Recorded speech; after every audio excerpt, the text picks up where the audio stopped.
सभागार में बैठे हुए सभी मित्रों और बच्चों, प्यारे बच्चों,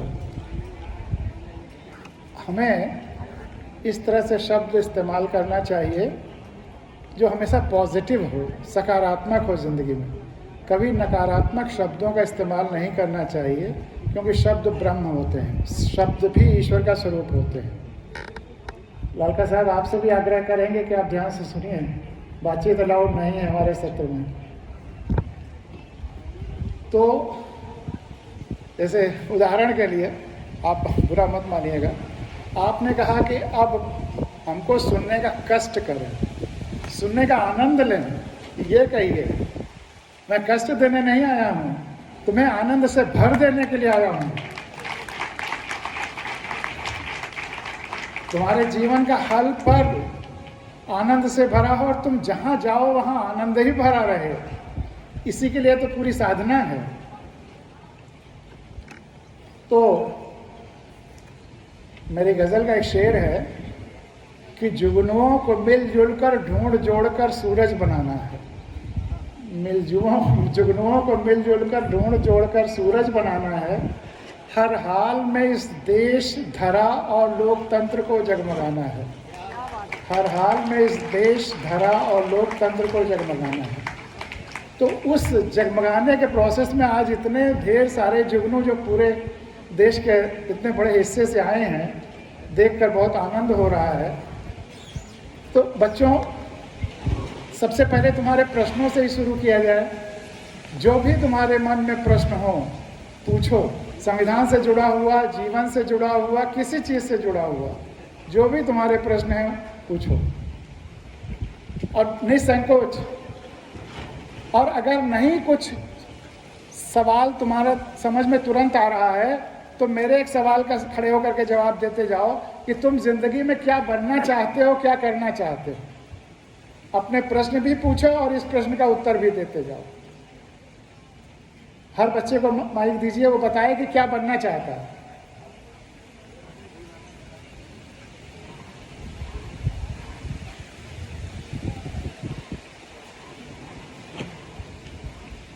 माइक ऑन कर लो। जी मेरा नाम सुशन स्वासी है और मैं झारखंड राज्य के सरायकेला खरसावां जिला से बिलोंग करता हूँ। क्या बनना चाहते हैं? जी, उसके बारे में तो सोचा नहीं है, पर बहुत कुछ सोचता हूँ। जैसे जवान सबको देखता हूँ तो फिर जवान बनने का मन करता है, कि हीरो सबको देखता हूँ तो हीरो बनने का मन करता है, और डॉक्टर को देखता हूँ तो डॉक्टर बनने का मन करता है, और बहुत कुछ बनने का मन करता है। जैसे आपका भी मैंने देखा तो आप जैसा बनने का मन करता है। अरे वाह वाह। इसलिए अभी तक तो मैं डिसाइड नहीं किया हूँ क्या बनूंगा क्या नहीं बोल के। बहुत बढ़िया, बहुत बढ़िया। और क्या प्रश्न है तुम्हारा? मतलब क्या करूँगा क्या नहीं, कुछ समझ में नहीं आ रहा है। नहीं, हमसे कुछ पूछना चाहते हो, चाहे जीवन के बारे में, चाहे संविधान के बारे में, चाहे किसी बारे में, कुछ प्रश्न जो तुम्हें जी आगे कैसे बढ़े, मतलब अपना लक्ष्य बताए, कैसे डिसाइड करें, उसके बारे में बताइए। बहुत अच्छा मतलब प्रश्न बहुत है। कुछ सोचते हैं हम। इस पे चर्चा करेंगे कि लक्ष्य कैसे निर्धारित करें। बहुत अच्छा। एक चीज़ मैं बता दूं कि सन 81 से मैं बच्चों के बीच में हर हफ्ते जा कर के इसी तरह से स्कूलों में, कॉलेजेस में, पूरे हिंदुस्तान में बच्चों से पूछता रहा हूं कि तुम क्या बनना चाहते हो, लेकिन तुमसे अच्छा उत्तर आज तक किसी ने नहीं दिया, इसलिए ताली बजाओ। लेकिन एक चीज़ और बता दें, ये मैं सवाल इसलिए भी पूछ रहा हूँ कि मेरे पास एक जादू है। तुम जो जो बनना चाहने के लिए बताओगे कि मैं ये बनना चाहता हूँ, वो बन जाओगे। मेरे पास एक जादू ऐसा है, वो जादू अभी तुमको करके दिखाऊंगा और बताऊंगा। इसलिए बहुत सोच समझ के बताना। बनना कुछ और चाहते हो, यहाँ कुछ और बोल दोगे तो कुछ और बन जाओगे। इसलिए ये सवाल बहुत गहराई से सोच के बताना है। और जो तुम बनना चाहते हो और आज बताओगे, अगर नहीं बन पाओगे तो मेरे ऊपर मुकदमा कर देना डैमेजेस का कि इन्होंने गलत बोला था। मैं तो इतना तुम गारंटी लेता हूँ, इसलिए उस गारंटी पे तुम बोलो कि तुम क्या बनना चाहते हो और बनोगे। तो और माइक और किसी को दीजिए। प्रश्न मैं नोट करता चलता हूँ, मैं प्रश्नों का उत्तर दूंगा। और बच्चा, माइक कहाँ है? माइक किसके पास है?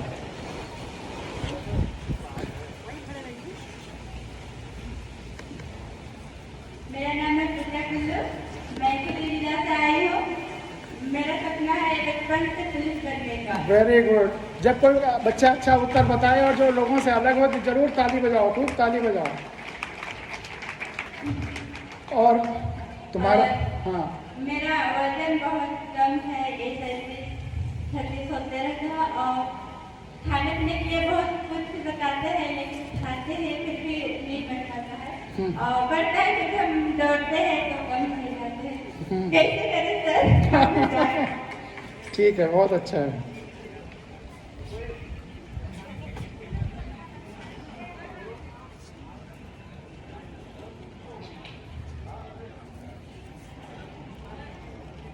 इधर इधर माइक दे दीजिए।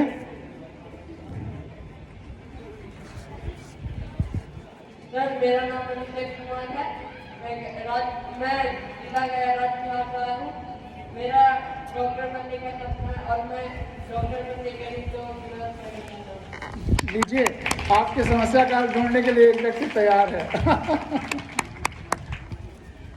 और सब कम से कम क्या बनना चाहते हो ये बताओ। प्रश्न अगर नहीं तुरंत सोच पा रहे हो। हेलो, नमस्कार, प्रणाम सर। मेरा नाम अरविंद कुमार सिंह भोक्ता। तमाम भाई बहनों के कास्ट को प्रणाम कर जाए। मेरा सिंगर बनने का सपना है। वाह वाह वाह।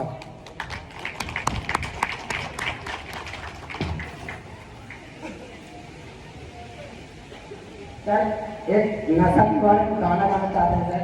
वो बाद में, या अभी इस सेशन में है। प्रश्न या आप क्या बनना चाहते हैं?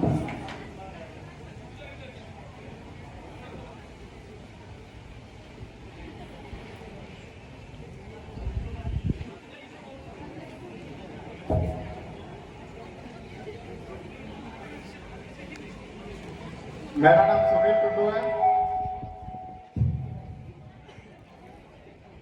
मेरा नाम सुनील टुडू है और मैं गिरिडीह झारखंड से हूँ।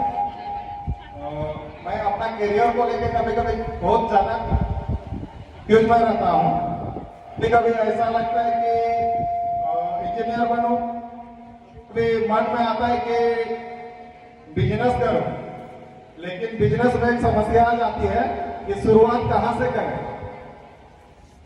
उसमें थोड़ा फंडिंग की जरूरत होती है, फिर कौन सा बिजनेस करें तो समझ में नहीं आता है कि मैं इंजीनियरिंग करूं या बिजनेस करूं या कुछ सरकारी नौकरी करूं। ऐसे सरकारी नौकरी करने का मन तो नहीं है, लेकिन सबसे ज्यादा कंफ्यूज वही रहता हूं कि मैं आगे बिजनेस में अपना करियर बनाऊं या इंजीनियरिंग में। बस उतना सवाल है। ठीक है, ठीक है, थैंक यू, बहुत अच्छा। और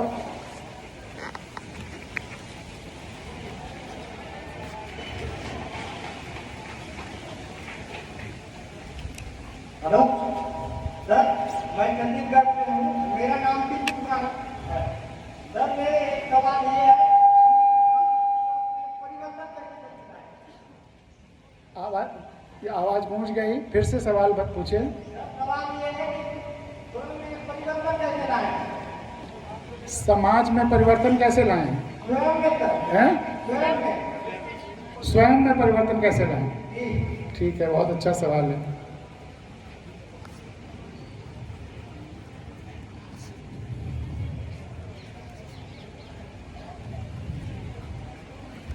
हेलो, हाँ, सर मेरा नाम पंडित सिंह आगे छत्तीसगढ़ बस्तर जिला से। सर मैं देशभक्त बनना है? देशभक्त बनना चाहता हूँ।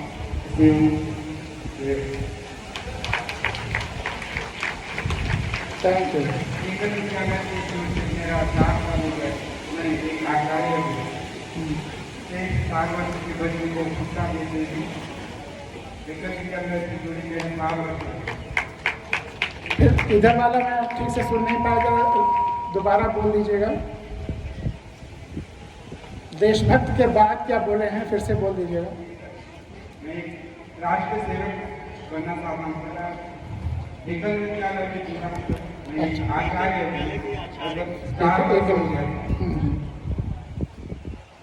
एकल विद्यालय के आचार्य हैं। ठीक है, थैंक यू।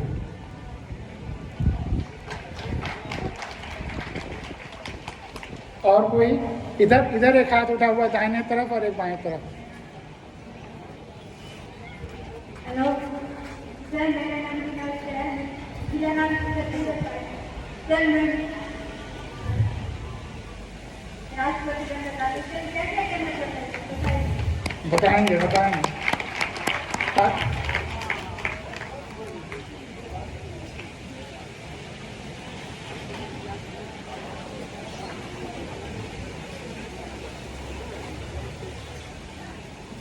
एक इधर हाथ उठे हुए, हाँ बोलिए।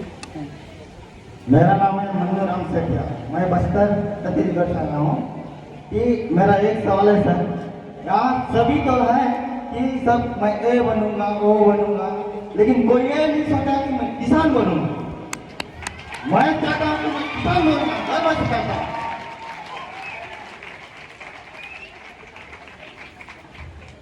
एक बार फिर ताली बजाओ।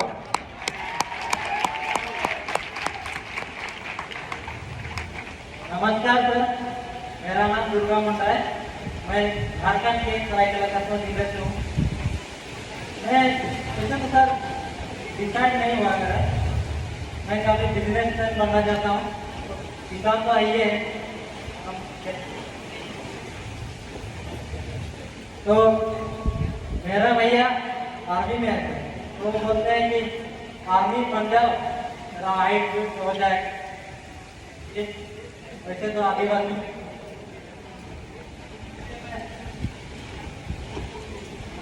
हेलो बोलो। इसलिए मैं आर्मी बनने का थैंक यू।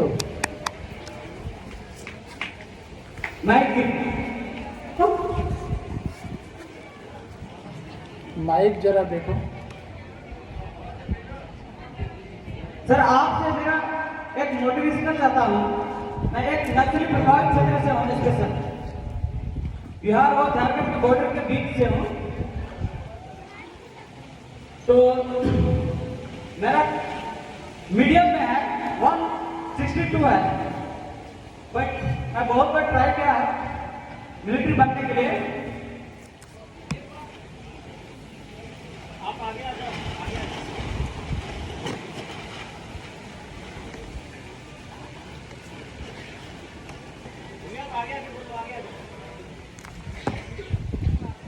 हेलो, हाँ अब आवाज आई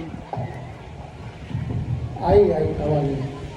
सर मैं झारखंड के गिरिडीह जिला से हूँ और मेरा गाँव पूरा जंगल एरिया में है, बिहार और झारखंड बॉर्डर के बीच में है और ये स्पेशल नक्सली प्रभावित क्षेत्र से हूँ।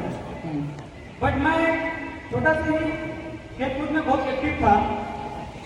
तो जैसे मैं 18 साल हुआ नहीं था तो बहुत करने का ही ट्राई किया था, लेकिन मेरा हार्ट प्रॉब्लम से एक दो बार रनिंग करके छट चुका हूँ सेंट्रल जॉब में। तो अभी मजबूर हो चुका हूँ कि ITI टेक्नीशियन करके भी लोकल में काम नहीं मिलता है। वैसे टेक्निकल इंजीनियर हूँ, काम मिलता है आउट ऑफ स्टेट, झारखंड में इतना कंपनी है नहीं। तो अभी मैं ग्रेजुएशन कर रहा हूँ, बट अभी मेरे उम्मीद भी नहीं है कि मैं किस चीज में सक्सेस होऊंगा। बस सबको मोटिवेशन चाहिए। लास्ट में तो मैं मेरा पिता फार्मर था, तो उसी लाइन में ही आना पड़ेगा नहीं तो। Thank you sir. Thank you.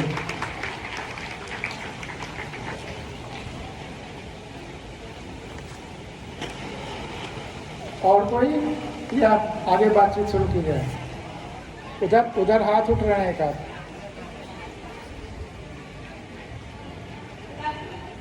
Good afternoon.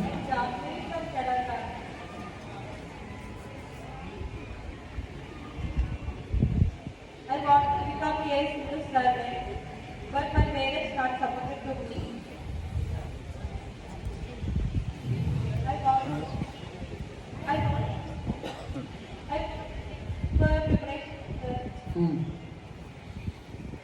चलो इस पे चर्चा होगी। माइक को थोड़ा सा पास रखिएगा।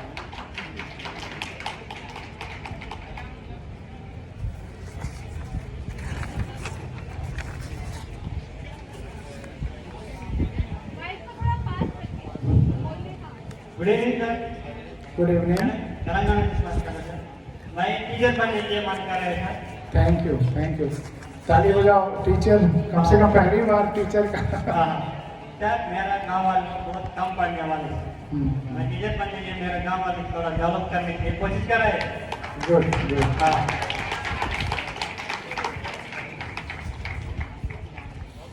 तो अब बात शुरू की जाए। कोई हाँ सर मेरा नाम है जॉन बुद्धदीप। मैं जिला बीजापुर छत्तीसगढ़ ब्लॉक गोपालपट्टनम से बिलोंग करता हूँ। मेरा यही क्वेश्चन है कि जैसे कि आप भी सिंगर बनना चाहते हैं, बहुत मेरा भी सिंगर बनना है और बहुत कुछ है। जो भी देखता हूँ बनने का मन करता है, लेकिन हम ना बहुत हमारे घर की आर्थिक कंडीशन का बहुत खराब रहता है, तो उस वजह से हम लोग कहीं कोचिंग सेंटर भी नहीं जा पाते। तो हम लोग कैसे आगे? Thank you.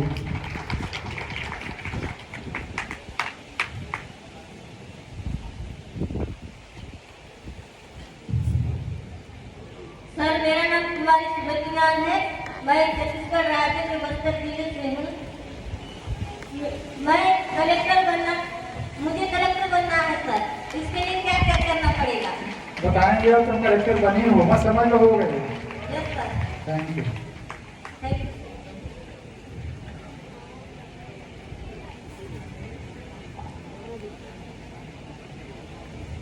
मेरा नाम बुद्धिनाथ है। छत्तीसगढ़ जिला बस्तर शराब से मैं बस्तर जिला की सेवा जीवन करती हूँ। सर मेरा एक क्वेश्चन है कि मैं दौड़ में और था पे गोला पे और खेल में इंटरेस्ट लेती हूँ सर। फिर भी आगे मैं क्या करती हूँ मुझे एक क्वेश्चन क्या भी बताइए मेरे को। ठीक है, चर्चा करेंगे।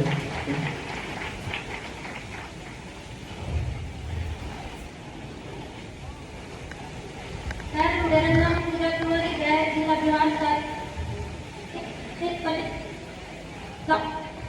कहते हैं माइक थोड़ा। और ये देश को हम जानना चाहते हैं कि ताकि अपना गांव में भी जा करके कुछ कर सकते हैं, चाहे कर पाएंगे भी। यही मेरा उद्देश्य है sir. Thank you, thank you.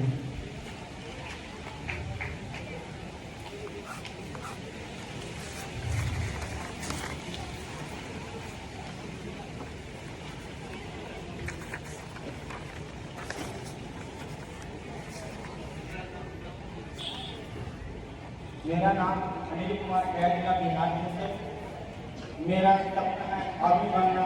मैं देश के लिए मेरा मन करता है अच्छा करें, देश के सबसे जान दे दूँ। वाह ये वाह। मन करता है कि मैं गरीब के कारण मैं ये नहीं सोचता हूँ आगे कैसे बढ़े। हो जाएगा, सब व्यवस्था हो जाएगी। Thank you.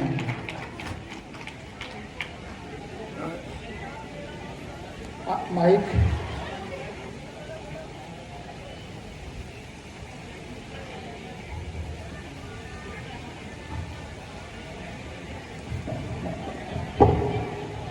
साहब मेरा नाम चंद्र कुमार। मेरा टीचर बनने का सपना है। Teacher, very good, thank you.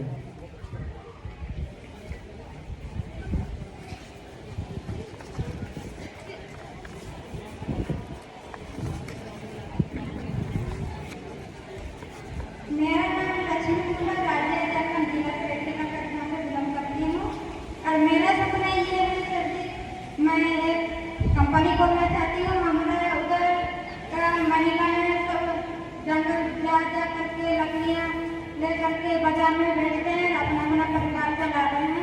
तो लोग ये देख करके हमको बहुत खराब लगते हैं कि मैं कंपनी खोलना चाहती हूँ और महिलाओं को वहाँ पर काम देना। गुड, वेरी गुड, तुम सफल होगी 100%। ये बहुत बड़ी कंपनी जो वहाँ के लोगों का विकास करेगी, ऐसा तुमसे होगा निश्चित ही। Thank you. चलो आगे बढ़ा जाए, संविधान पर आए।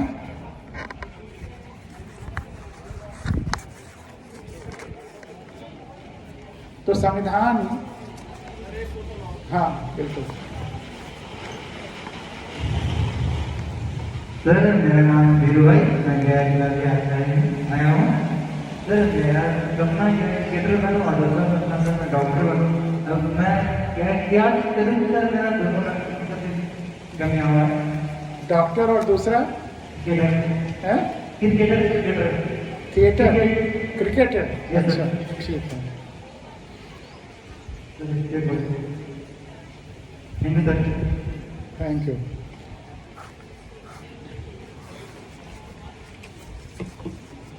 तो हम लोग संविधान की चर्चा कर रहे थे और उसमें पहला मूल कर्तव्य, भैया मीडिया के लोग अब ध्यान से अब सुनो।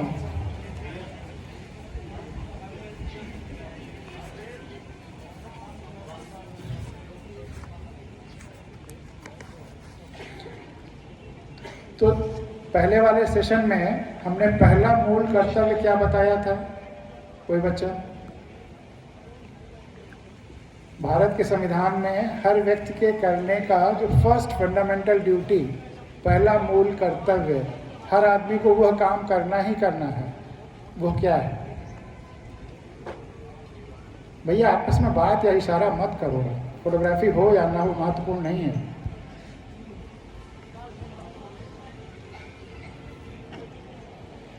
कोई बच्चा अभी जो सबसे पहले थोड़ी देर पहले बताया था कि फर्स्ट फंडामेंटल ड्यूटी क्या है, भारत के हर नागरिक को क्या करना है, हर सिटीजन को क्या करना है? कोई बच्चा? हमने बताया, हाँ हाँ,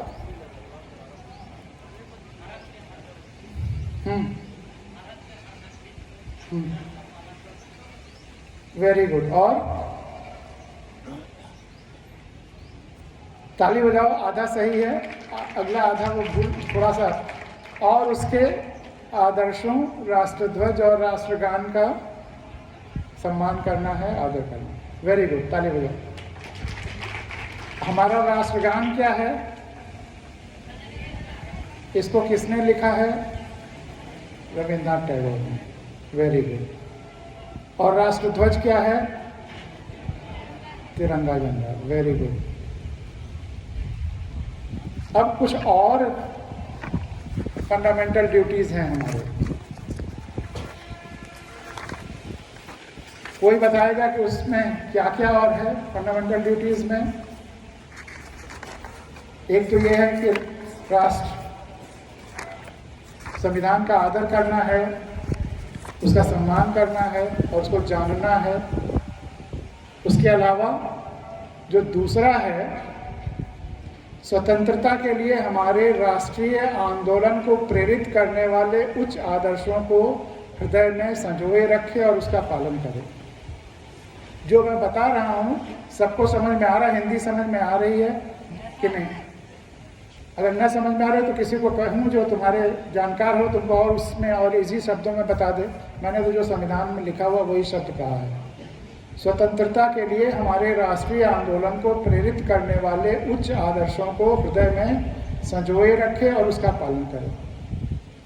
राष्ट्रीय आंदोलन में कौन कौन से लोग थे? किसकी कुर्बानी से हमें आज़ादी मिली? कुछ लोगों का नाम बताओ तुम लोग। हमें जो आज़ादी मिली है, हाँ, हाथ मत उठाओ, सीधे खड़े होकर के बता दिया। भगत सिंह, वेरी गुड, ताली बजाओ। और very good, very good, very good. अरे वाह कमाल है, वेरी गुड। और कोई छूटा हो नाम? अरे तुम लोगों ने बिरसा मुंडा जी का इनाम छोड़ दिया। हाँ, ताली बजाओ। और हैं? हाँ, और हैं? किसके? ताली बजाओ। झांसी की रानी कब थी? किस 1800? और हमें आज़ादी कब मिली? 1947। तो कितने साल हो गए? 90 साल आज़ादी की लड़ाई हुई है, तब हमें आज़ादी मिली है। और 7 लाख लोगों ने अपने जान की बाजी दी है, तब हमें आज़ादी मिली है।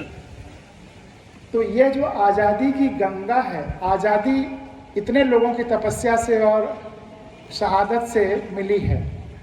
तो ये जो आज़ादी की गंगा, उसके बाद आज़ादी का जो अमृत है, हम सब भारत के लोग अब जो मालिक हुए हैं इस देश के, इस की गंगा, संविधान की गंगा, यह अभी तक जन जन को नहीं गई है। तुम सब में से आज जो संविधान की कथा हो रही है, संविधान की चर्चा हो रही है, इसके पहले कितने बच्चे संविधान के बारे में जानते थे? हाथ उठाओ। तुम तो बैठ जाओ। एक भी नहीं। तुम लोग, हाँ तुम लोग तो खैर मान लो आदिवासी क्षेत्र के हो। मैं सो कॉल्ड जो ज़्यादा जानकार क्षेत्र हैं, गाँवों में, कस्बों में, वहाँ भी जाता हूँ। 1400 से ज़्यादा मेरी संविधान कथाएं हो चुकी हैं देश में, अलग अलग क्षेत्रों में। वहाँ भी लोगों को संविधान के बारे में जानकारी नहीं है। जिस संविधान को हर नागरिक को जानना है, जो पहला मूल कर्तव्य है, वह अभी जन जन तक पहुँचा ही नहीं। ये कितनी बड़ी विडंबना है। आज़ादी के 45 साल बाद भी लोगों को संविधान की जानकारी नहीं है। यही जानकारी नहीं है कि हम भारत के लोग इस देश के मालिक हैं। तुम में से कितने लोग ये जानते हैं कि इस देश के मालिक हम भारत के लोग हैं? यहाँ आने के पहले कभी तुमको इस बात को बताया गया कि हम भारत के लोग इस देश के मालिक हैं? इसीलिए भारत के लोग अपने को प्रजा माने हुए हैं और प्रजातंत्र माने हुए हैं, जबकि ये लोकतंत्र है, जनता मालिक है। तो ये सबसे बड़ी ज़रूरत आज इस देश की है कि संविधान को जन जन तक ले जाया जाए, हर व्यक्ति को संविधान बताया जाए। ये जिन शहीदों के नाम, जिन स्वतंत्रता सेनानियों के नाम की तुम चर्चा कर रहे थे, भैया आप कैमरा वाले अपना यहाँ ला सकते हैं ताकि हमारे और बच्चों के बीच में आपका कैमरा ना आए। तो जिन स्वतंत्रता के शहीदों और स्वतंत्रता सेनानियों के नाम तुम लोग बता रहे थे, उनके जो सपने थे, जो फांसी पे वो लोग झूल रहे थे, तो क्या सपने देख रहे होंगे? बच्चे पीछे मत देखो, आगे देखो। पीछे तो तुम जिंदगी भर देखोगे, मुझे 10-20 मिनट के बाद फिर नहीं देख पाओगे। जो मिल रहा है संविधान का अमृत, इसको ग्रहण कर लो, तुम्हारी ज़िंदगी बदल जाएगी। तुम लोगों ने जो सवाल पूछे हैं उसके उत्तर भी इसी में धीरे धीरे आएंगे, और जो नहीं आएंगे उसको अलग से चर्चा करेंगे। तो आज तुमको समझना है कि तुम इस देश के मालिक हो, प्रजा नहीं हो। और वो जो शहीद हुए हैं, उनके सपनों को पूरा करने की जिम्मेदारी तुम्हारी है। उन्होंने तुमको आज़ादी तो दे दी, लेकिन अच्छी व्यवस्था तुम्हारी हो। तुम मालिक हो, तुम अपने को प्रजा न समझो। हर बच्चे को अच्छी से अच्छी शिक्षा को मिले, हर व्यक्ति को अच्छे से अच्छा स्वास्थ्य मिले, हमारी प्रकृति और वनस्पतियाँ बनी रहें, जंगल बचे रहें, ज़मीन बचे रहें, और जितने जो तुम्हारे सपने हैं वो भी पूरे हों। अब ऐसी व्यवस्था लाने की जिम्मेदारी किसकी है? वो तो नहीं है। तो हमें उन्होंने आज़ादी दे दी, शक्ति दे दी, तो हमें अब उसको पूरा करना है। हमें लगातार मेहनत करनी है और अपनी शक्तियों का प्रयोग करना है। इसके लिए आगे जब हम लोग आखिरी इसके फंडामेंटल ड्यूटीज़ पे आएंगे, तो वहाँ जापान का एक किस्सा, सच्चा किस्सा बताऊंगा कि कैसे बच्चों ने वहाँ का देश और भविष्य बदल दिया जापान का, एटम बम गिरने के बाद। तो स्वतंत्रता के हमारे राष्ट्रीय आंदोलन को प्रेरित करने वाले उच्च आदर्श क्या हैं? वो जो शहीदों के सपने हैं, उनको हमको हृदय में संजोए रखना है। उनके जो और कुर्बानी से आज़ादी की गंगा, संविधान की गंगा, लोकतंत्र की गंगा उतरी जमीन पर देश में, वह जन जन तक अगर नहीं गई तो हम सबको मिल करके ही हर भारत के नागरिक को स्वतंत्रता, इस आज़ादी की गंगा को ले जाना है, भगीरथ की तरह से तपस्या करके। अगर मान लो 1 साल बाद फिर हम लोग किसी कहीं पे मिले और तुमसे पूछें कि तुमने कितने लोगों को संविधान को बताया, तो तुम कितना अपना टारगेट रखते हो कि या उद्देश्य रखते हो कि अगले 1 साल में तुम जाकर के अपने क्षेत्रों में सभी को संविधान के बारे में बताओगे? तुम लोग फ़ोन का इस्तेमाल करते हो, व्हाट्सएप का इस्तेमाल करते हो, तो संविधान की, वैसे तो नेट से तुम संविधान डाउनलोड कर सकते हो, उसका अवेलेबल है टेक्स्ट, या सरल शब्दों में हमारी जो किताब है संविधान कथा की, ये मैं PDF को यहाँ आप लोगों को भेज दूँगा। आप सब बच्चे इसे ले सकते हैं, आपके पास सबका PDF होगा। जिस जिस क्षेत्र में हो संविधान के बारे में बताओ। अगर संविधान जान जाओगे तो जीवन में ज़बरदस्त परिवर्तन आ जाएगा, और तुम्हारे ही जीवन में नहीं, तुम्हारे आसपास के लोगों के, क्षेत्र के जीवन में, और क्षेत्र बदल जाएगा। अभी मैं उसकी कई कहानियां सुनाऊंगी कि कैसे क्षेत्र बदल जाते हैं संविधान जानने से। तो दूसरा यह है कि हम जो आज़ादी के हमारे शहीद हैं, उनके सपनों को पूरा करने के लिए हमेशा तत्पर रहें और जागरूक रहें। तीसरा है भारत की एकता, प्रभुता और अखंडता की रक्षा करें और उसे अक्षुण्ण रखें। भारत की एकता और अखंडता की रक्षा करें और अक्षुण्ण रखें। अगला, देश की रक्षा करें और आह्वान किए जाने पर राष्ट्र की सेवा करें। देश की रक्षा करें और आह्वान किए जाने पर राष्ट्र की सेवा करें। जो सैनिक हैं वह रक्षा कर रहे हैं, जो और लोग हैं पुलिस या सेवा में, या राष्ट्र की सेवा में, या देश की सेवा में, या स्टेट्स की सेवा में, वो भी सेवा कर रहे हैं। लेकिन जो भी अपना काम ठीक तरीके से कर रहा है, जिससे देश के लोग खुशहाल हैं, वह सब देश की सेवा कर रहे हैं। किसान भी देश की सेवा कर रहे हैं, वनवासी भी देश की सेवा कर रहे हैं, व्यापारी भी देश की सेवा कर रहे हैं। जो भी सही तरीके से अपना काम कर रहे हैं, जो शिक्षक हैं वह अपना सेवा कर रहे हैं। सभी जो अपना दायित्व निभा रहे हैं देश के लिए, वह देश की सेवा कर रहे हैं। फिर संविधान यह भी कहता है, आजकल तमाम सोशल मीडिया पे उल्टे सीधे बांटने वाले तमाम सारी चीज़ें भेजी जाती, फॉरवर्ड की जाती, मैसेजेज आते हैं। संविधान कहता है कि भारत के सभी लोगों में समरसता और समान भ्रातृत्व की भावना का निर्माण करें, जो धर्म, भाषा और प्रदेश या वर्ग पर आधारित सभी बंटवारों या भेदभाव से परे हो। सभी मीडिया का कर्तव्य है, सभी लोगों का कर्तव्य है, एक दूसरे में भाईचारा बनाए रखने वाले ही मैसेजेस भेजें या करें या काम करें। सब में समरसता बनाए रखें, सब में प्यार बना रहे, न कि लड़ाई झगड़े में। अगला है हमारी सामाजिक संस्कृति की गौरवशाली परंपरा का महत्व समझे और उसका परिरक्षण करें। अगला है जो तुमसे रिलेटेड है, सीधे सीधे प्राकृतिक पर्यावरण की, जिसके अंतर्गत वन, झील, नदी और वन्य जीव हैं। वनों की रक्षा करना हर व्यक्ति का कर्तव्य है, फंडामेंटल ड्यूटी है। प्राकृतिक पर्यावरण की, जिसके अंदर वन, झील, नदी और वन्य जीव हैं, रक्षा करें और उसका संवर्धन करें तथा प्राणी मात्र पर दया करें। प्राणी मात्र पर दया करें, यह संविधान है। कोई अच्छी हंसने की बात है तो आप बताओ, सभी लोग हंसें। तुम लोग कोई अच्छा जोक किसी ने सुनाया हो यहाँ पे? क्योंकि तो तुम्हारे भले की बात है कि वन की रक्षा करना यह तुम्हारा ही नहीं, हर नागरिक का कर्तव्य है। इस पर कुछ हंसने की बात हो तो बताओ। सभी लोग, हमने कहा ना आनंद के लिए प्रोग्राम हो रहा है, तो कुछ आनंद की बात इधर हो रही है तो बताओ।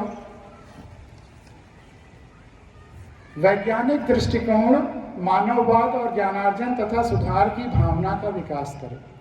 हमारा संविधान ये भी कहता है कि मानववाद, वैज्ञानिक दृष्टिकोण और सुधार की भावना का विकास करें। इधर बच्चे बहुत हंस रहे हैं, क्या हो रहा है? कुछ हाँ जादू हो रहा है।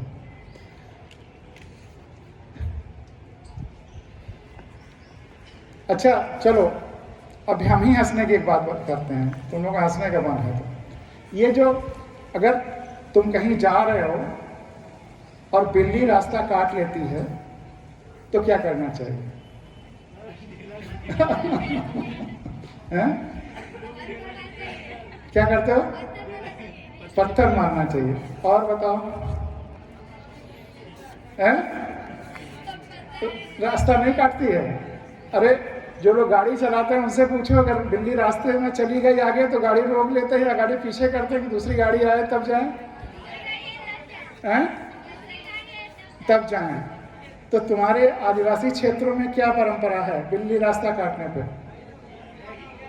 हैं? रुक जाना है ना। ढेला फेंकना तो तुम अपने मन से कह रहे हो, परंपरा में नहीं है। वैसे तो ढेला तो किसी पे, कुत्ते पे, बिल्ली पे किसी पे फेंक सकते हो। और कोई परंपरा?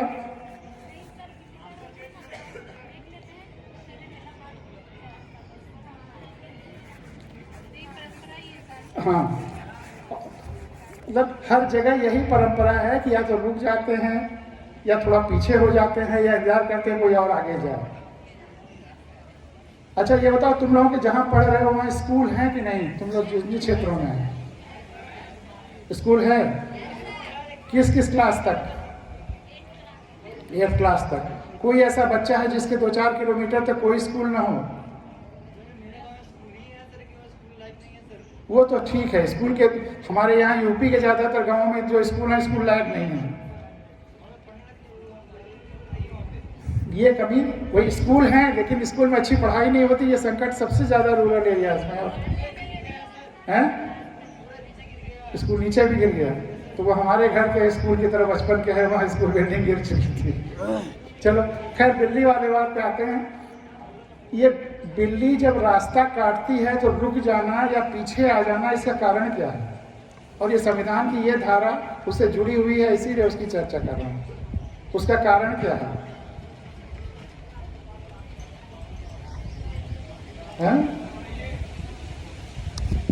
उसका कारण ये है, अब आजकल तो जंगलों में या जहाँ तुम लोग रहते हो उन एरियाज में जंगली जानवरों का खतरा बहुत कम हो गया है। और हम चाहे शहर में रह रहे हों, गांव में रह रहे हों, जहाँ भी रह रहे हों, आज से 1000, 1500, 2000 साल, 2500 साल, 3000 साल बाद हम सब जंगलों में रहते थे। हमारे सब पुरखे पीछे चले जाएं तो हम सब जितने लोग यहाँ बैठे हुए हैं सब जंगलों से ही आए हैं, कोई शहर से नहीं है। शहर तो बाद में बसे हैं।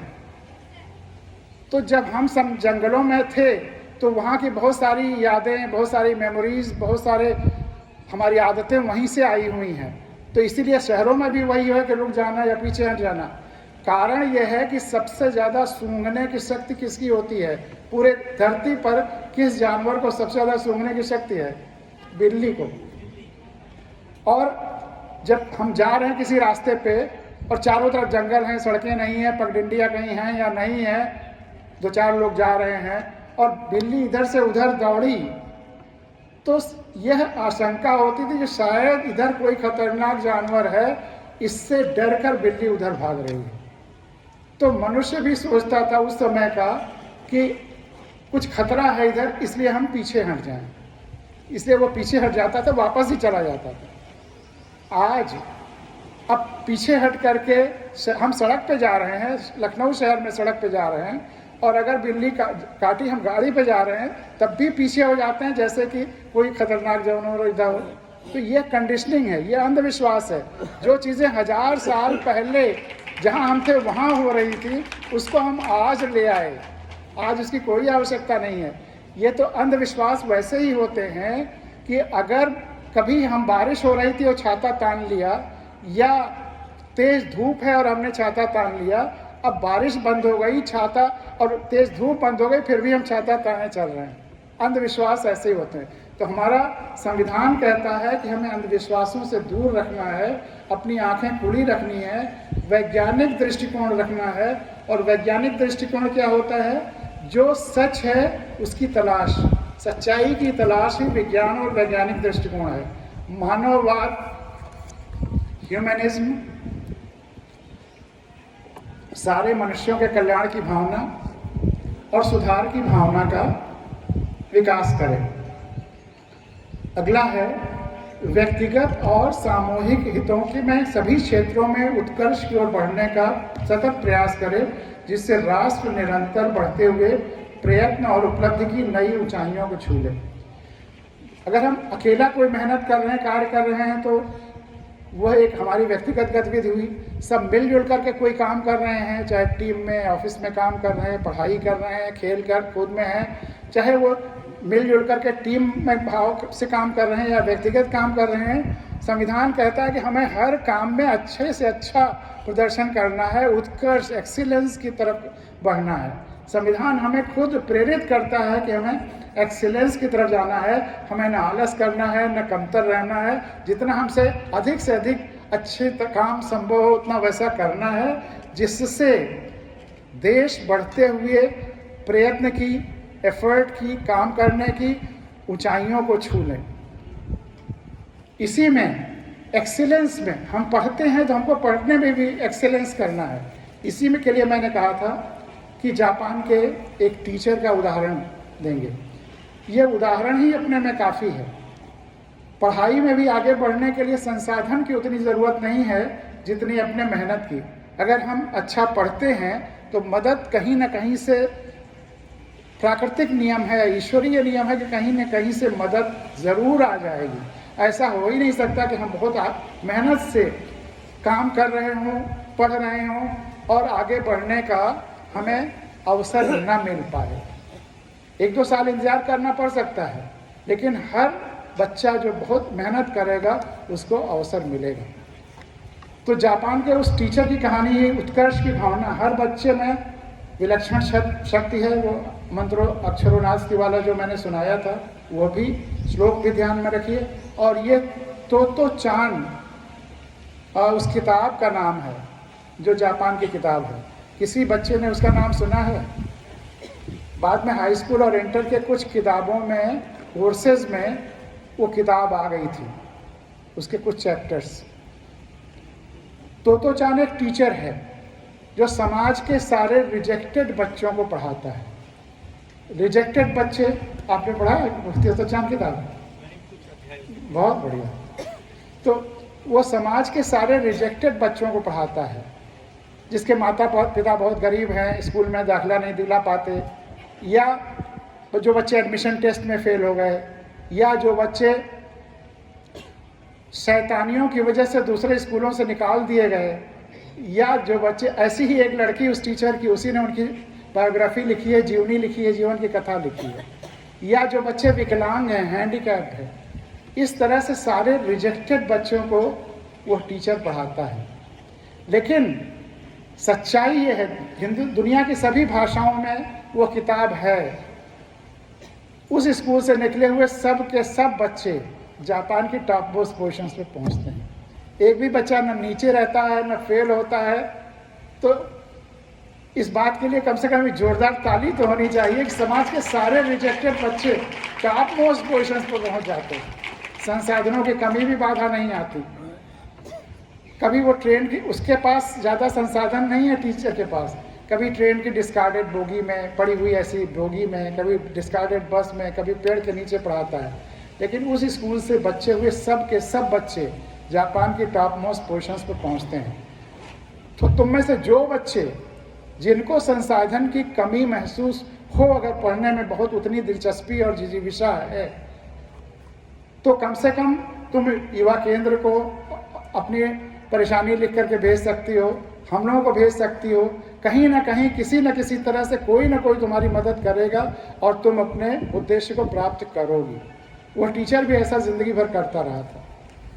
और दूसरा अंतिम है कि माता पिता और संरक्षकों को छोटे बच्चों की विशेष ध्यान देना है 14 साल के उम्र तक। तो यह तो रहा फंडामेंटल ड्यूटीज़ हर नागरिक की। लेकिन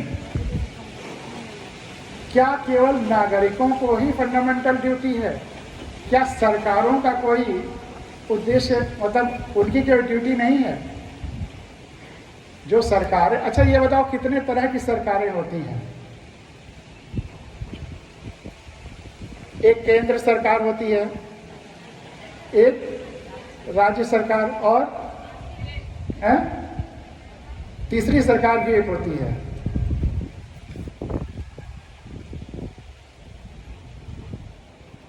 हाँ बताओ। हैं? राष्ट्रीय तो केंद्र सरकार, वही राष्ट्रीय सरकार हो गई। तीसरी सरकार भी एक है, तीसरे लेवल की सरकार, गांव पंचायत, नगर निकाय शहरों का, और तुम्हारे यहाँ भी वनवासी क्षेत्रों में भी पंचायतें होती होंगी, तो वो तीसरे स्तर की सरकार। तो 3 स्तर की सरकारें हैं, केंद्र सरकार, राज्य सरकार और क्षेत्रीय सरकारें कह सकते हो। ये तीनों सरकारों को किस तरह से काम करना चाहिए, कैसे लोगों की देखभाल करनी चाहिए, इनका क्या कर्तव्य है, यह भी संविधान में लिखा हुआ है। तीसरे स्तर की जो सरकारें हैं, इनको कैसे काम करना है, यह भी लिखा हुआ है संविधान में। इसको क्या कहते हैं? नीति निदेशक तत्व, directive principles of state policy. कोई बच्चा रिपीट करेगा? नीति निदेशक तत्व। इसमें यह है कि कोई सरकार ऐसी इस तरह से काम नहीं कर, सारी सरकारें ऐसे काम करेंगी, सुनो, सारी सरकारें ऐसे काम करेंगी जिससे जन कल्याण हो। ऐसा ना हो कि किसी आदमी के पास बहुत ज़्यादा धन हो जाए और किसी के पास बहुत कम रह जाए, और कोई क्षेत्र बहुत ज़्यादा विकसित हो जाए, कोई क्षेत्र विकसित ही ना हो। ये सरकारों का काम है कि चाहे क्षेत्रों का विकास हो, इनकम हो, या किसी मामले में सब लगभग बराबर हों। तो यह भी मतलब जैसे इंडिविजुअल्स की ड्यूटी दी गई है, वैसे सरकारों की भी ड्यूटी दी गई है कि उन्हें इस तरह से काम करना है। और वो फंडामेंटल ड्यूटीज़ में वनों के लिए और वनवासियों के लिए भी 2 प्रोविजंस हैं। वो प्रोविजंस मैं तुमको पढ़ के सुनाता हूँ। वनवासियों के लिए भी संविधान में बहुत सोचा गया है कि वन, ऐसा ना हो कि लोग वनों को हड़प लें। इसके लिए भी धाराएं बनाई गई हैं कि वनों के क्षेत्र को सरकारें इधर उधर नहीं बांट सकती हैं, इंडस्ट्रीज़ के लिए नहीं दे सकती हैं, शहरों में नहीं शामिल कर सकती हैं, या गाँवों में नहीं शामिल कर सकती हैं। तो directive principles of state policy में उनको यह बताया गया है वनों के लिए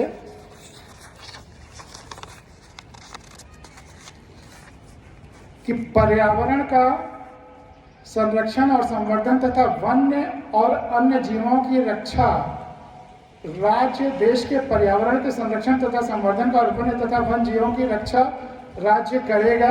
यह आर्टिकल 48(1) में है।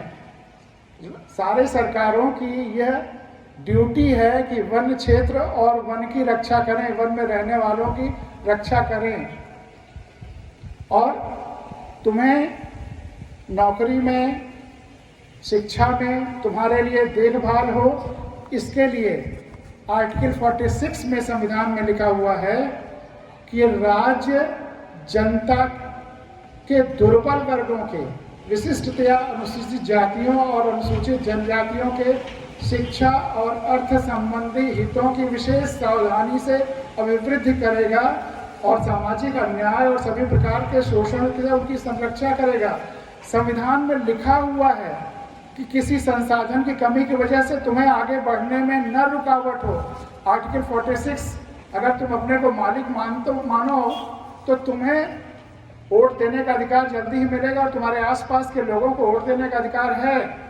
जिसको वोट दे तुमसे मांगने आए उससे पूछो कि संविधान में आर्टिकल 46 में लिखा हुआ है कि हमको शिक्षा का अधिकार ही नहीं है, हमारी शिक्षा की व्यवस्था करना सरकार का दायित्व है।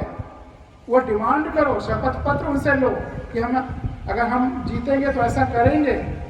संविधान में तुम्हारे लिए पूरी व्यवस्था है कि तुम्हें किसी संसाधन के अभाव में शिक्षा से तुम न वंचित रह जाओ।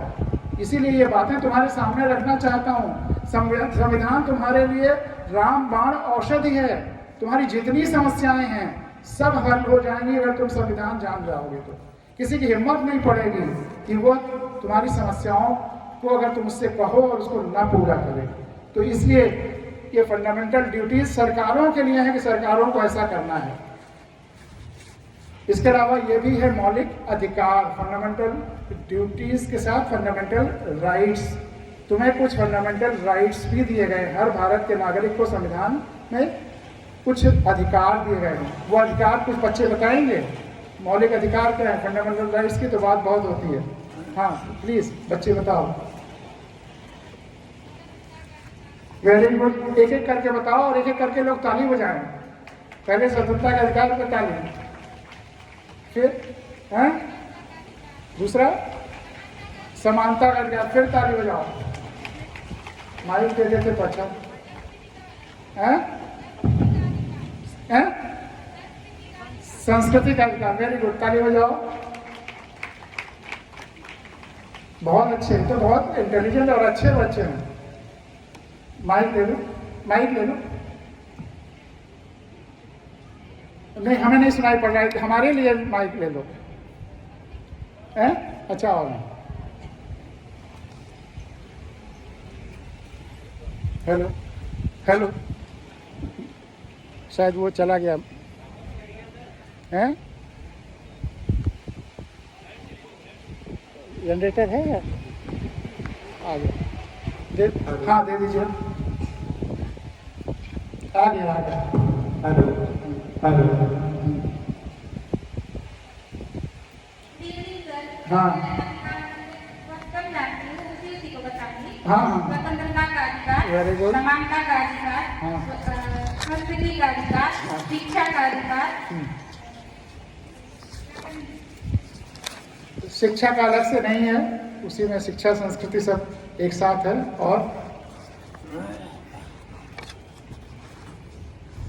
और कोई बच्चा?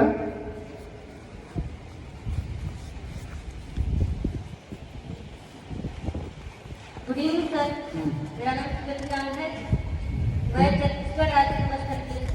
Very good.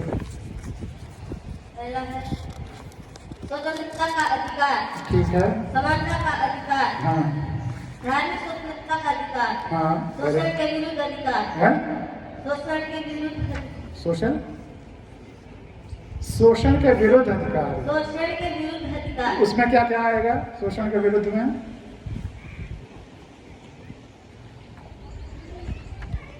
जो पहले जबरदस्ती बधुआ मजदूर करके काम कराते थे, या जो कारखानों आदि में छोटे बच्चों को शोषण करते हैं, तो वह, या ह्यूमन ट्रेड जो होता था, मनुष्यों का जो ट्रेडिंग होती थी, दास प्रथा या इस तरह का, या बच्चों का, इसको बंद करने का, इसी तरह के शोषण के विरुद्ध अधिकार। Very good. और संस्कृति और शिक्षा का अधिकार। हाँ, संस्कृति और शिक्षा का अधिकार, वेरी गुड। तुमने तो सारे बता दिए सही सही, ताली बजाओ पूरी तरह से। और एक और है, वो बच्चों के लिए उतना है,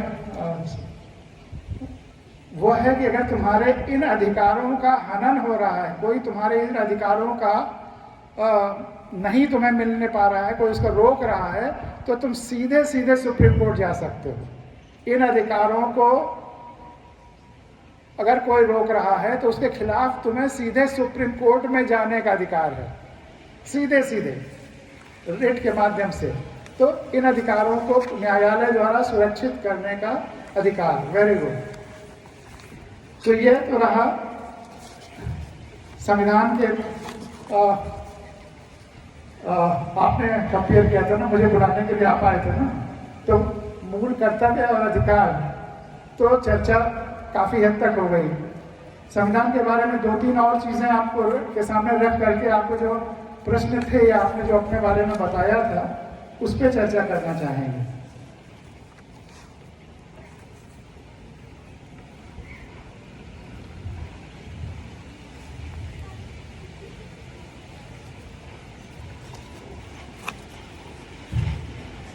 जैसे तमाम सारे कोड्स होते हैं या तो तमाम सारे कानून संविधान के लागू होने के बाद बने हैं, तो उनसे तुम जो तुम्हारे आदिवासी क्षेत्र के जितने भी कानून हैं उनको आर्टिकल 371A, 371B, 371C और 370F के द्वारा तुम्हारे जितने वहाँ के सोशल कानून हैं, वहाँ के जो नियम कानून हैं लॉ एंड ऑर्डर के लिए, परिवारों में वहाँ संपत्ति के विभाजन की और पास होने की जो व्यवस्थाएं हैं, उनको संविधान ने सुरक्षित कर दिया है कि भारत का कोई और कानून वहाँ नहीं लागू होगा। जिन जिन वनवासी और आदिवासी क्षेत्रों में जो पुरानी चली आई तुम्हारी संस्कृति है, उसको सुरक्षित करने के लिए यह संविधान में व्यवस्था है। इसके अलावा लोकसभा में, राज्यसभा में, तुम्हारे असेंबलीज में सीटें आदिवासी क्षेत्रों के लोगों के लिए जो सुरक्षित हैं, वह भी संविधान के द्वारा सुरक्षित की गई हैं। तो संविधान ने भरपूर कोशिश की है कि हमारे जो वनवासी क्षेत्र के लोग हैं, उनका जीवन सुखद हो और उनकी संस्कृति बची रहे। इसको हमारे संविधान और संविधान निर्माताओं ने बहुत अध्ययन करके, उन क्षेत्रों में जा करके, समझ करके उनको संविधान में स्थान रखा है। तो इसीलिए मैं कहता हूँ ये संविधान एक गंगा की तरह है, इसको जन जन तक ले जाना हम सबका कर्तव्य है। वो भगीरथ ने जब तपस्या किया और असली गंगा को जमीन पे उतारा, तो सबसे पहले गंगा कहाँ गई? शंकर की जटाओं में। फिर भगीरथ ने दोबारा तपस्या की और गंगा को जन जन तक ले गए, जन कल्याण के लिए। लेकिन उन शहीदों के सपनों की गंगा, संविधान की गंगा, आज़ादी की गंगा अगर जन जन तक अभी तक नहीं गई है, तो अब वो स्वतंत्रता आंदोलन के शहीद तो नहीं यहाँ हैं कि वह जन जन तक ले जाएंगे। तो अब कौन भगीरथ बनेगा जो इन सारी चीज़ों को, इन सारी जानकारियों को जन जन तक ले जाएगा? इसको हम ही को, आपको भगीरथ बनना पड़ेगा। तो तुम सब प्रतिज्ञा करो कि अगले 1 साल में कितने लोगों को संविधान के बारे में बताओगी या बताओगे? कितने लोगों को? कोई बच्चा? हाँ बताओ, कितने लोगों को? सर, मैं झारखंड गिरिडीह डिस्ट्रिक्ट से हूँ सर। बहुत ऐसे लोग हैं जो नहीं जानते हैं और हम भी नहीं जानते हैं। जो आपने बताया कि संविधान पढ़ने के बाद आपको बहुत कुछ सीख मिलेगी और बहुत सारे रास्ता भी मिलेंगे, इसलिए सर हम भी पढ़ेंगे और जो गाँव में उन लोगों को भी पढ़ाएंगे। तो लगभग कितने लोगों के लिए 1 साल में बता देंगे? तो बता नहीं सकते अपने लगभग में 200-300। Very good, very good, very good. और बच्चे? और बच्चे? कोई? चलो तो हम यही मान लेते हैं कि कम से कम 200 तो सभी लोग बताएंगे, 200 से ज़्यादा ही बताएंगे। अब इसी संविधान से जुड़ा हुआ, लोकतंत्र से जुड़ा हुआ, तुम लोग काफ़ी अब तक सीरियस बातें हो रही थी, मैं देख रहा था, इसलिए इधर उधर सर घुमा रहे थे। अब फिर मैं एक ऐसी मजेदार बात करने जा रहा हूँ कि तुम अटेंटिव होकर के हमें सुनोगे और सर सबका सामने की तरफ आ जाएगा, इधर उधर नहीं देखोगे, पीछे नहीं देखोगे। मैं एक कहानी सुनाने जा रहा हूँ और उससे ज़्यादा अच्छी कहानी दुनिया में आज तक नहीं लिखी थी। लोकतंत्र की, आम आदमी की ताकत की कहानी हमने अपने गाँव में सुनी थी। लोक कथा, ये बस्ती ज़िले में एक मेरा गांव तो शहर से 45 किलोमीटर दूर है, जंगल ही समझो, बगल तक जंगल है। बचपन में ये कहानी सुनी तो बड़ी अच्छी लगी, मज़ा आया, लेकिन इसका अर्थ नहीं समझ में आया कि इतनी गहरी है ये कहानी। और बड़े होकर जब पूरी दुनिया की कहानियाँ शुरू की पढ़नी, सारी भाषाओं की, तो सबसे पहले मुझे ये कहानी रूसी भाषा में मिली।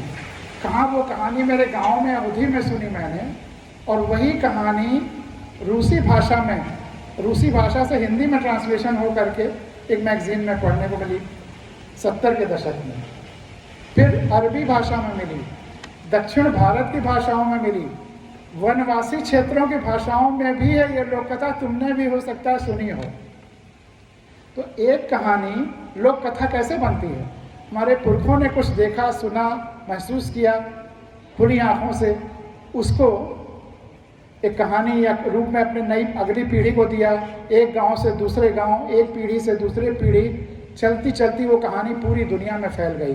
जब छापे खाने नहीं थे, किताबें नहीं थी, नेट नहीं था, ये सब ट्रांसमिशन के साधन नहीं थे, तब एक कहानी पूरी दुनिया में फैल गई। सोचो उसमें कितनी बड़ी ताकत होगी एक कहानी। और वो कहानी दो चिड़िया की है।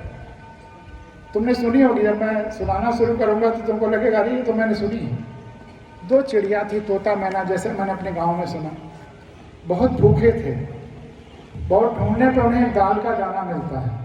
उस दाल के दाने को वो सोचते हैं कि आधा आधा बांटना, आधा आधा न्यायपूर्वक बांटने के लिए एक खूंटे में रगड़ते हैं। रगड़ने से वो दो हिस्सों में बंट तो जाता है, लेकिन खूंटे में कोई दरार वगैरह रही होगी तो आधा हिस्सा उसमें फंस जाता है। जब तोता और मैना उसको नहीं निकाल पाते उस आधे हिस्से को, तो मैना तो जो आधा हिस्सा बाहर है उसको लेके उड़ जाती है।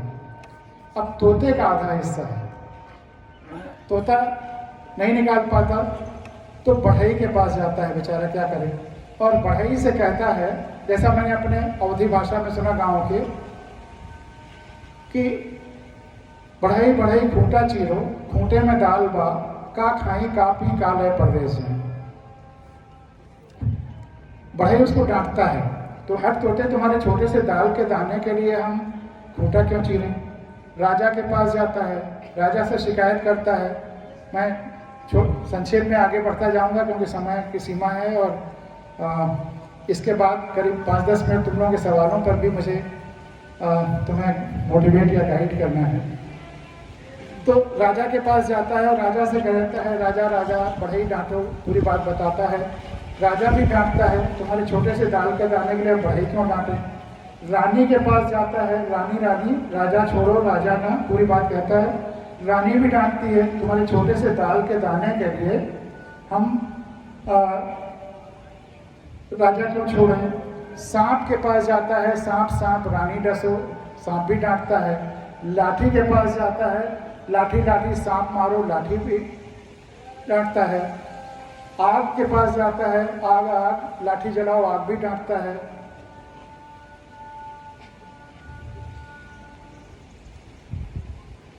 नदी के पास जाता है, नदी नदी आग बुझाओ, नदी भी डांटती है।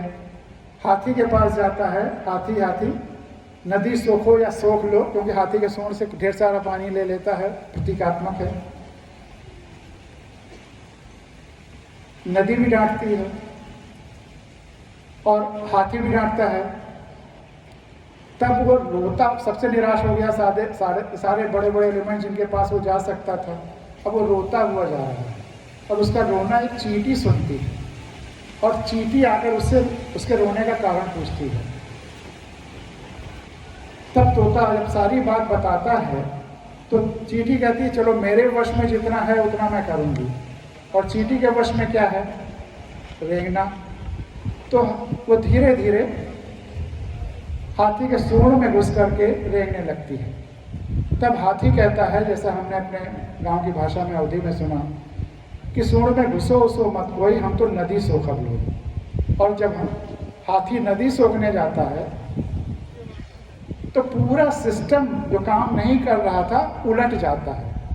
हाथी जब नदी सोखने जाता है तो नदी आग बुझाने को तैयार हो जाती है, आग लाठी जलाने को तैयार हो जाता है, लाठी सांप मारने को तैयार हो जाता है, सांप रानी डसने को तैयार हो जाता है, रानी राजा छोड़ने को तैयार हो जाती है, और राजा बढ़ई डांटने को तैयार हो जाता है। इस तरह से उसका दाल का दाना मिल जाता है, और जो पूरा सिस्टम अक्रियाशील था वो क्रियाशील हो जाता है। तो इस कहानी में बताओ सबसे ताकतवर कौन है? चींटी। जोर से बोलो। जब मैं प्राइमरी स्कूल में छोटे बच्चों को ये कहानी सुनाता हूँ तो इतने जोर से दर्जा 3-4 साल वाले छोटी गोल वाले बोलते हैं चींटी जोर से, तो हौसला बुलंद होता है। तो सबसे ताकतवर कौन है? चींटी। गुड। और चींटी अपने किस गुण के कारण ताकतवर है? राजा, रानी, सांप, खुद राजा है, इतने सारे बड़े बड़े एलिमेंट्स हैं, इनमें कौन सा ऐसा गुण नहीं था जो केवल चींटी में है जिसकी वजह से वो सबसे ताकतवर हो गई? कुछ ना कुछ तो है ना। तुमको भी वो गुण पहचानना है, तभी तुम सबसे ताकतवर होगे और तुम्हारे सपने तभी तो पूरे होंगे।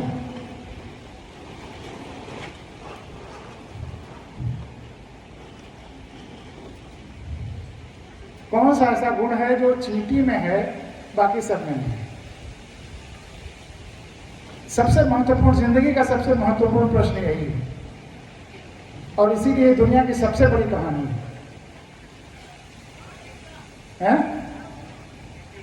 खुल करके बताओ, गलत सही का मत सोचो, बोलो किससे यूनिटी हो? तो बेचारी अकेली कर रही थी, अब यूनिटी के लिए तो दो होना चाहिए ना।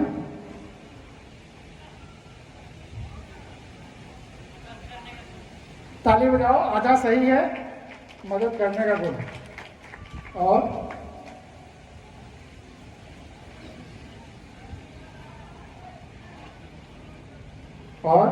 और प्रिसाइज, संवेदना सुना है? संवेदना शब्द है?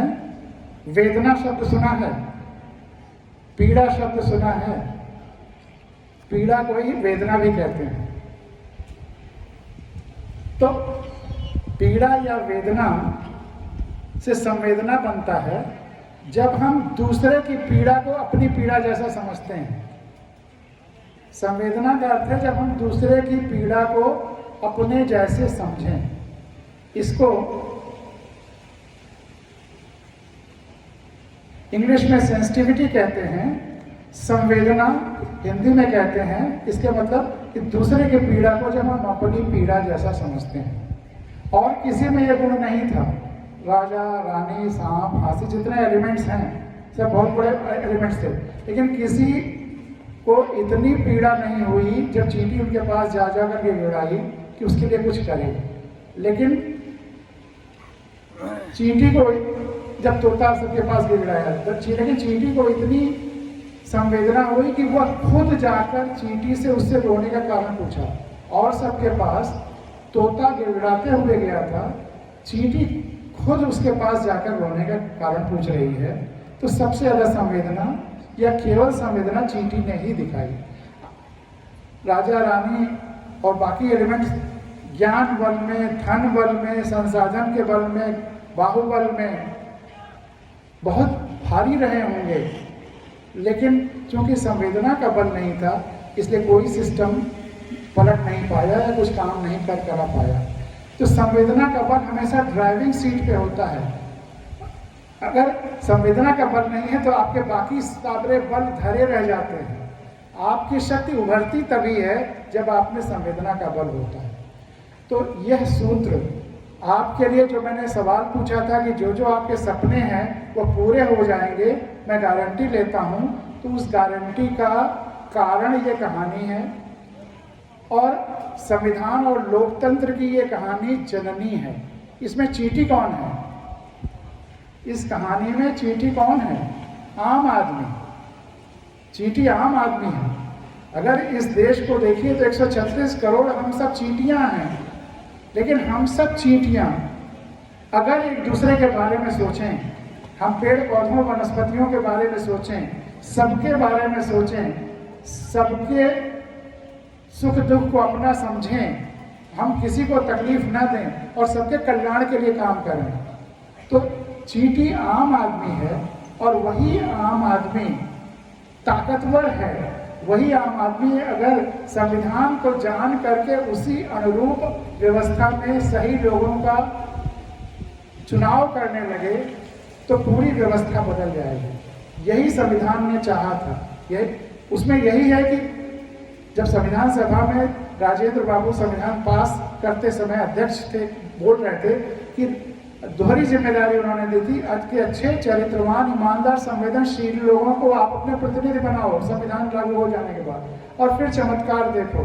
तो पहले संविधान जानो और उस चींटी जैसे को कि जो सबके लिए सोचती है, ऐसे चींटियों को आगे बढ़ाइए तो पूरा परिवर्तन हो जाएगा। और चींटी की ताकत ये दिखाती है, जब दुनिया में लोकतंत्र रहा होगा, राजशाहियाँ रही होंगी, तानाशाहियाँ रही होंगी, तब भी जनता की ताकत को यह कहानी बखूबी निरूपित करती है, बताती है। और तुम्हारे लिए यह है कि चींटी को बहुत ज़्यादा मेहनत नहीं करना था, हल्का सा हाथी के सूंड में रेंगना पड़ा और सब कुछ बदल गया। ऐसे ही तुम्हारे जितने सपने हैं सब पूरे हो जाएंगे। बहुत ज़्यादा घनघोर करने की कुछ ज़रूरत नहीं है, लेकिन संवेदना के साथ सबकी भलाई की, सबके कल्याण के ऐसे काम की तरफ आगे बढ़ो, इस भावना से आगे बढ़ो कि तुम्हारा भी कल्याण हो, तुम्हारे परिवार का भी कल्याण हो, समाज का भी कल्याण हो, देश का भी कल्याण हो और तुम्हारे जंगल का भी कल्याण हो, वनस्पतियों का भी कल्याण हो, धरती का कल्याण हो। अगर इस भावना के साथ काम करते रहोगे थोड़ा थोड़ा रोज, तो एक समय आएगा कि तुम्हारे सपने पूरे हो गए, तो जो तुम बनना चाहते हो बन जाओगे। संवेदना के साथ किया गया छोटा सा भी काम स्विच दबाने की तरह होता है। जैसा एक स्विच दबाओ तो बड़े बड़े मशीन्स, मोटर्स और क्या क्या चल जाते हैं, वैसे पूरी संवेदना के साथ अगर जीवन भर थोड़ा थोड़ा आगे बढ़ते रहोगे तो जितने सपने तुमने बताए हैं और जो तुम सोच रहे हो नहीं बताए, वह सब पूरे हो जाएंगे। तो यहाँ पर अपनी संविधान से जुड़ी हुई बातें पूरी कर रहा हूँ। तुम्हारे प्रश्नों के बहुत संक्षेप में चर्चा करेंगे।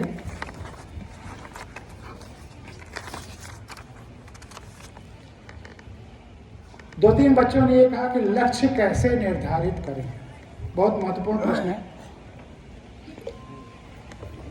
मेरे सामने भी था कि लक्ष्य कैसे निर्धारित करें, तो मैंने इसका बड़ा एक सरल उपाय सोचा और उससे रास्ता निकलता चला गया। डायरियाँ लिखना शुरू कर दो तुम लोग। मैं दर्जा 6 से डायरियाँ लिख रहा हूँ। उन्हीं डायरियों ने मेरे जो भी अल्टरनेटिव्स थे उसमें कौन ज़्यादा बेहतर है मेरे लिए, वो स्पष्ट कर दिया। सारी बातें लिखो, डायरियाँ लिखना शुरू करो और बेहिचक लिखो, कोशिश करो रोज़ लिखो, अपनी सारी भावनाएं लिखो, तो तुम अपने ही नहीं दूसरे लोगों को भी गाइड कर सकोगे। तो डायरी लिखना तुम्हारे जीवन में चमत्कारिक परिवर्तन लाएगा। एक चीज़ और, तुम्हें अपने उद्देश्य अगर पूरे करने हैं तो जब, बस 2 मिनट 3 मिनट, जब कोई परीक्षा तुम्हारे करीब आए, परीक्षा की तैयारी करनी हो, उसके कुछ दिन पहले अगर तुम अपनी डायरियों में लिखना शुरू कर दो, साल 2 साल पहले, कि मुझे इस परीक्षा में टॉप करना है, चाहे वो डॉक्टरी की परीक्षा हो, इंजीनियरिंग की परीक्षा हो, आर्मी की परीक्षा हो, टीचिंग की परीक्षा हो, जो भी हाई स्कूल इंटर की परीक्षाएं हों, अगर परीक्षाओं के 1-2 महीने पहले से रोज़ अगर अपनी डायरी में तुम लिखो कि मुझे इस स्कूल में टॉप करना है, तो तुम टॉप भले ना करो, विदिन 10 जरूर आओगे। कलाम साहब का सुना होगा कि वो अपने जब हाई स्कूल इंटर में थे तो अपनी दीवारों पे लिखे रहते थे कि not failure but low aim is crime. फेल होने से ये गुनाह नहीं है, लेकिन अपना उद्देश्य ही छोटा रखना गुनाह है। मैं गवाह हूँ, मैं डायरियों में चाहे हाई स्कूल हो, चाहे इंटर हो, चाहे सिविल सर्विसेज हो, हर इम्तहान के पहले लिखता था, 1 साल पहले से 2 साल पहले से, मुझे इसमें टॉप करना है, और हर जगह मेरी पोजीशन आई विदिन 10। तो ये डायरी लिखना तुम्हारे लिए सफलता का सबसे बड़ा सूत्र होने जा रहा है।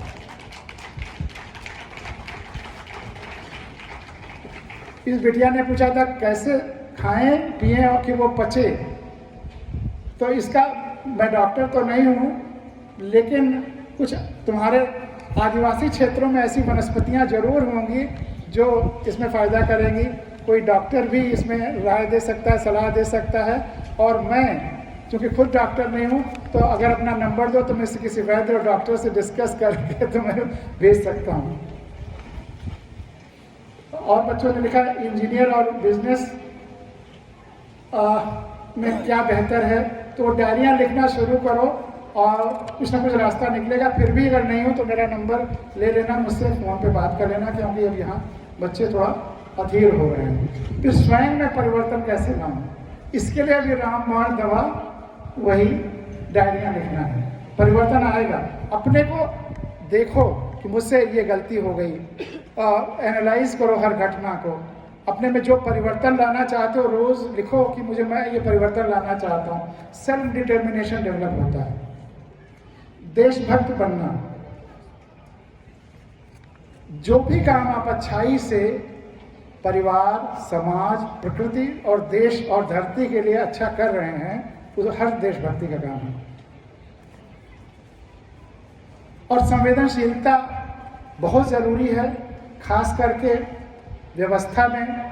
इसकी एक चीज़ मैं कहना भूल गया कि इस देश की सबसे बड़ी ट्रेजिडी ये है कि पिछले 18-20 सालों में 7 लाख से अधिक किसानों ने आत्महत्याएं की हैं। किसानों, कुछ बच्चे ने इशारा किया किसान बनना चाहता है, लेकिन जो किसानों ने आत्महत्याएं की हैं यह देश के लिए बहुत ही दुखद पहलू है। और वन के लोग और किसान एक दूसरे से जुड़े हुए हैं, तो जाहिर सी बात है कि अगर किसानों की आत्महत्याएं हो रही हैं तो कष्ट सबसे ज़्यादा वनवासियों को ही होगा। तो किसानों की आत्महत्याएं रोकने के लिए भी ज़रूरी है कि उस चींटी वाली जैसे हमारे प्रतिनिधि हों जो व्यवस्था को सही दिशा में ले जाएं, संवेदनशील बनाएं। एक बेटी ने कहा कि राष्ट्रपति बनना चाहती हूँ। बड़ी खुशी हुई। तुम में से जितने बच्चे बैठे हैं सब में राष्ट्रपति, प्रधानमंत्री, बड़े से बड़े वैज्ञानिक या जो भी तुम सोचते हो सब होने की संभावना है। मैंने कहा कि जो भी महापुरुष या बड़े व्यक्ति आज तक हुए हैं वे सब पेड़ हो चुके हैं, तुम सब बीज हो और हर बीज में हर पेड़ से बड़ा होने की संभावना है। तो ताली बजाओ, क्या पता कि आज से 30-40 साल बाद इन्हीं में से कोई राष्ट्रपति हो जाए, प्रधानमंत्री हो जाए, अपने स्टेट का मिनिस्टर हो जाए, सबसे बड़ा डॉक्टर हो जाए, नोबेल पुरस्कार पाने वाला वैज्ञानिक हो जाए, सब कुछ हो सकते हो। एक बच्चे ने कहा था किसान बनना चाहते हैं, बहुत खुशी की बात है। डिसाइड नहीं कर पाता, एक और बच्चे ने कहा था उसके लिए भी यही है डायरी लिखना। और पुलिस बनने के लिए भी, अगर पुलिस बनना चाहते हो तो उम्मीद तो IPS का रखो और उसी तरह से मेहनत करना शुरू करो धीरे धीरे। अगर IPS नहीं हुए तब भी सेकंड बेस्ट हो जाओगे, लेकिन केवल पुलिस का सबसे नीचे तबके पे मत सोचो, ऊंचे से ऊंचा। फिर एक बच्चे ने कहा कि कलेक्टर बनना चाहता हूँ या चाहता हूँ, भूल गया, या खेलकूद क्या करूँ।